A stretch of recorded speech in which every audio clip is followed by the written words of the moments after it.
ಎಲ್ಲರಿಗೂ ನಮಸ್ಕಾರಗಳು. ಶಿವರಾತ್ರಿಯ ದಿನ ಈ ತಪ್ಪುಗಳನ್ನು ಮಾಡಬಾರದು. ಯಾವ ತಪ್ಪುಗಳು ಅನ್ನೋದನ್ನು ನೋಡೋಣ.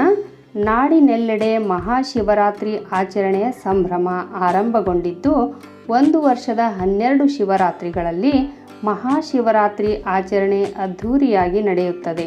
ಮಹಾಶಿವರಾತ್ರಿ ಹಿಂದೂಗಳ ಪ್ರಮುಖ ಹಬ್ಬಗಳಲ್ಲಿ ಒಂದಾಗಿದ್ದು ಕೋಟ್ಯಾಂತರ ಶಿವಭಕ್ತರು ಅಭಿಷೇಕ, ಉಪವಾಸ, ಜಾಗರಣೆಗಳನ್ನು ಮಾಡಿ ಶಿವನನ್ನು ಆರಾಧಿಸುತ್ತಾರೆ. ಹಿಂದೂ ಕ್ಯಾಲೆಂಡರ್ ಪ್ರಕಾರ ಪ್ರತಿ ವರ್ಷ ಫಾಲ್ಗುಣ ಮಾಸದ ಕೃಷ್ಣ ಪಕ್ಷ ಚತುರ್ದಶಿ ತಿಥಿಯಂದು ಮಹಾಶಿವರಾತ್ರಿ ಆಚರಿಸಲಾಗುತ್ತದೆ.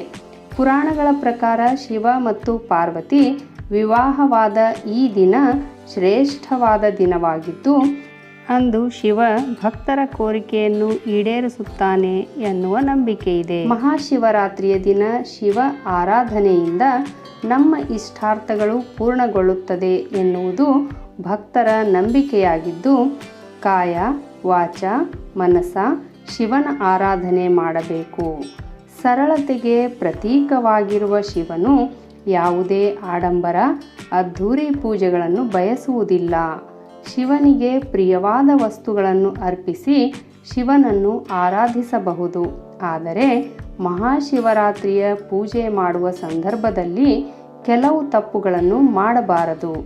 ಶಿವನ ಪೂಜೆ ಮಾಡುವಾಗ ಶಿವನಿಗೆ ಅಭಿಷೇಕ ಮಾಡಿ ಗಂಧ, ಚಂದನ, ಭಸ್ಮ ಲೇಪನೆ ಮಾಡಬೇಕು. ಆದರೆ ಕುಂಕುಮ ಹಾಗೂ ಅರಿಶಿನ ಲೇಪಿಸಬಾರದು ಎಂದು ಶಿವಪುರಾಣದಲ್ಲಿ ತಿಳಿಸಲಾಗಿದೆ.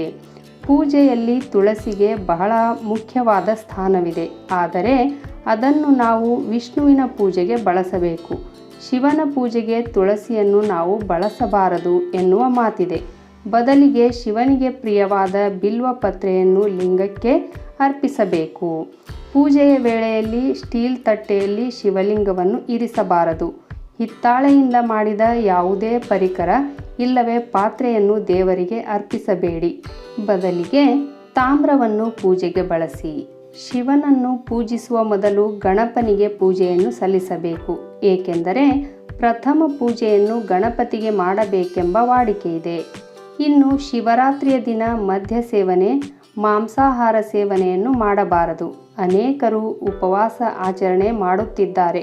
ಮುಖ್ಯವಾದ ಸಂಗತಿ ಎಂದರೆ ಮಹಾಶಿವರಾತ್ರಿಯ ದಿನ ವಿಳಂಬವಾಗಿ ಪೂಜೆ ಮಾಡಬಾರದು. ಎಲ್ಲರಿಗೂ ಮಹಾಶಿವರಾತ್ರಿಯ ಹಾರ್ದಿಕ ಶುಭಾಶಯಗಳು. ವಿಡಿಯೋ ನೋಡಿದ ತಕ್ಷಣ ಒಂದು ಲೈಕ್ ಕೊಡೋದ್ರ ಜೊತೆಗೆ ನನ್ನ ಚಾನಲನ್ನು ಸಬ್ಸ್ಕ್ರೈಬ್ ಮಾಡಿಕೊಳ್ಳ್ರಿ. ಧನ್ಯವಾದಗಳು.